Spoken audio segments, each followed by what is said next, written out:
Dear students, मैं आज इस वीडियो में क्लास 10 लाइफ साइंस चैप्टर 114 मतलब जो नर्वस सिस्टम का चैप्टर है उन चैप्टर से कुछ इंपॉर्टेंट एमसीक्यूज को बताने वाला हो। किस लैंग्वेज में बताने वाला हो? उर्दू लैंग्वेज में बताने वाला हो। अगर आप लोग इंग्लिश लैंग्वेज में देखना चाहते हैं, इंग्लिश वर्जन में देखना चाहते हैं, तो वो वीडियो मैंने पहले ही बना दिया है। पूरे बुक्स का जो एमसीक्यूज है उस पर मैंने वीडियो बना दिया है कंप्लीट बुक पर। अगर आप लोग देखना चाहते हैं तो उसका लिंक आपको इस वीडियो का डिस्क्रिप्शन में मिल जाएगा। तो बहुत सारे बच्चों ने कमेंट करके बताया था कि उर्दू में चाहिए, तो इसलिए मैं यहाँ पर आज उर्दू में आप लोगों को बताने जा रहा हूँ एमसीक्यूज जो बहुत ही इंपॉर्टेंट है और इन्हीं में से पूछा जा सकता है।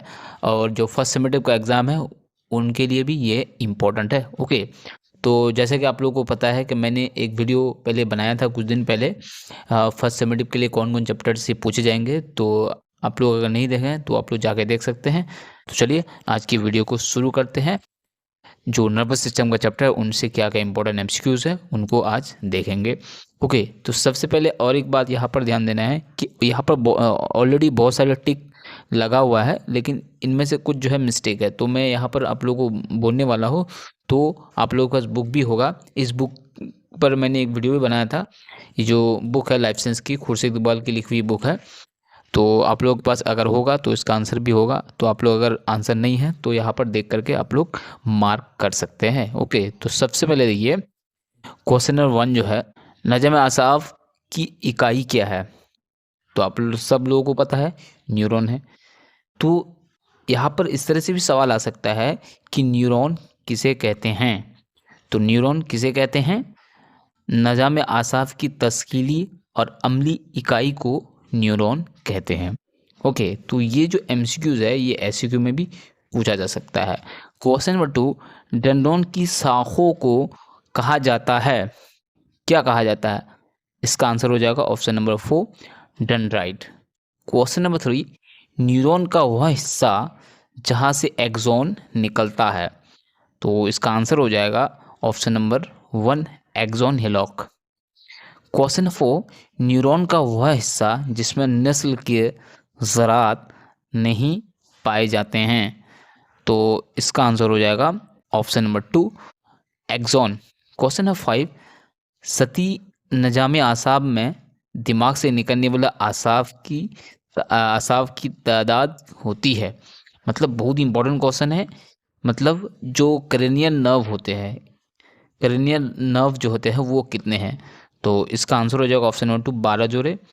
और क्वेश्चन नंबर 6, सतह नजाम आसाब में हराम मग़ज़ से निकलने वाले आसाब की तादाद होती है। तो इसका आंसर हो जाएगा option number 4, 31 pairs. Question number 7, वह न्यूरॉन जिस पर माइलिन की झिल्ली या फिर कह सकते हैं माइलिन शीथ मौजूद होती है इसे कहा जाता है, क्या कहा जाता है? इसका आंसर हो जाएगा ऑप्शन नंबर 4, माइलिनेटेड न्यूरॉन। जिसमें नहीं पाया जाता है उसको नॉन माइलिनेटेड न्यूरॉन। अगर आप लोगों से पूछा जाए कि माइलिनेटेड न्यूरॉन क्या है, तो जो यहाँ पर क्वेश्चन दिया गया है वह न्यूरॉन जिस पर माइलिन झिल्ली मौजूद होती है इसे माइलिनेटेड न्यूरॉन कहते हैं, और जिसमें नहीं मौजूद होती है उसको बोलते हैं नॉन माइलिनेटेड न्यूरॉन। क्लियर?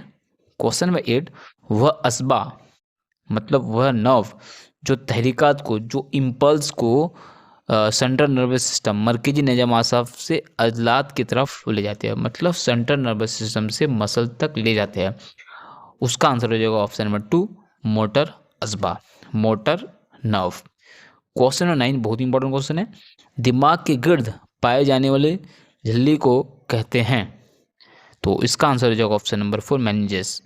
तो अगर हराम मग़ज़ या फिर स्पाइनल कोड या ब्रेन दोनों के गिर्द जो झिल्ली पाई जाती है, जो मेम्ब्रेन पाया जाता है, जो चमड़ा पाया जाता है, जो सेफ्टी मेम्ब्रेन है, वो है मेनिंजेस। क्लियर? क्वेश्चन नंबर 10 बहुत ही इंपॉर्टेंट है, दिमाग का वह हिस्सा जो जिस्म का तवाज़न कायम रखता है।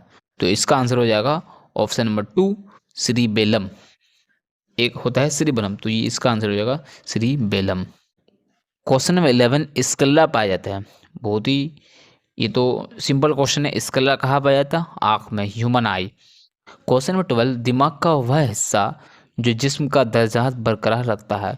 तो इसका आंसर हो जाएगा ऑप्शन नंबर हाइपोथैलेमस। वो जो बॉडी जो बैलेंस कंट्रोल करता है वो सेरिबेलम, और जो बॉडी टेम्परेचर कंट्रोल करता है वो हो गया हाइपोथैलेमस। तो यहाँ पर देखिए गलत मार्क किया गया है क्योंकि बच्चों ने किया है तो कुछ मिस्टेक कर दिया है, तो मैंने उसको सही कर दिया है। क्वेश्चन नंबर 13, इंसानी आँख का लेंस होता है, ह्यूमन लेंस जो होता है वो कैसा होता है? तो क्या होता है? Biconvex. तो इसका आंसर हो जाएगा ऑप्शन नंबर 3, दोहरा हथबी, जिनको बाय कन्वेक्स लेंस कहते हैं। क्वेश्चन नंबर 14, सवान सेल, सवान खुलिया या सवान सेल का ताल्लुक है, किससे रिलेशन है इसका? तो आंसर है ऑप्शन नंबर 2, एक्सोन से। क्वेश्चन नंबर 15, सेरिब्रम हिस्सा है, सेरिब्रम जो हिस्सा है वो कौन से ब्रेन का पार्ट है? तो इसका आंसर हो जाएगा ऑप्शन नंबर 1, दिमाग का अगला हिस्सा, मतलब अगला वाला जो दिमाग है उसका हिस्सा है ये। क्वेश्चन नंबर 16, न्यूरॉन कभी तकसीम नहीं होता है, क्योंकि इसमें बोलते हैं न्यूरॉन जो होता है उसमें सेल डिवीजन नहीं होता है, क्यों नहीं होता है? तो इसका आंसर हो जाएगा ऑप्शन नंबर 3, सेंट्रोजोम नहीं पाया जाता है, क्योंकि सेंट्रोजोम ही सेल डिवीजन जो स्टार्ट होता है इसी से होता है, तो ये होता ही नहीं है, उसमें प्रेजेंट नहीं होता है, इसलिए वहाँ पर सेल डिवीजन नहीं होता है, या फिर सेल डिवीजन सेल एक सेल से 2 सेल नहीं बनता है। क्वेश्चन 17, दिमाग का वह हिस्सा जो इसे हराम मगज से जोड़ता है, बहुत ही इंपॉर्टेंट क्वेश्चन है।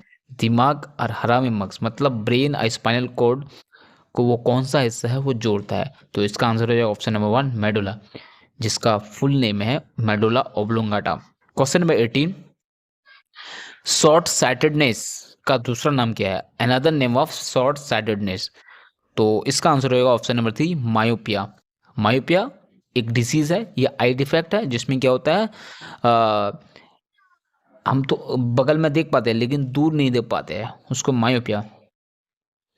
क्वेश्चन नंबर 19 उसी रिलेटेड है, को सुधारने के लिए हथबी लेंस का इस्तेमाल करता है, तो कौन सा डिजीज है जिसमें क्या होता है, कौन सा आई इफेक्ट है जिसमें हम हथबी लेंस मतलब कॉन्केव लेंस का इस्तेमाल करते हैं? तो इसका आंसर हो जाएगा ऑप्शन नंबर 3, मायोपिया।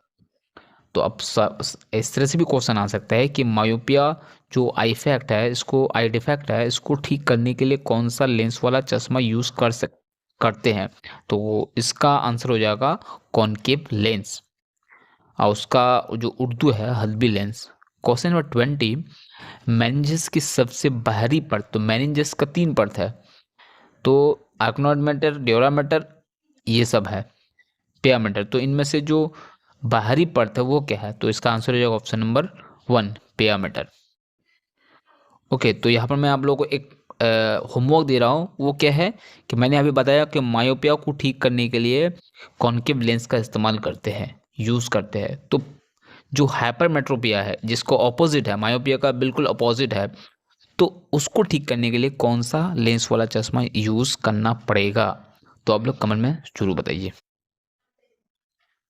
हाँ, अगर आप लोग ये सारे क्वेश्चन जो है, जो एमसीक्यूज है इसका इंग्लिश में एमसीक्यूज चाहते हैं, तो उससे पहले मैंने एक वीडियो बना दिया है, तो अगर आप लोग देखना चाहते हैं तो उसका लिंक आपको इस वीडियो के डिस्क्रिप्शन में मिल जाएगा।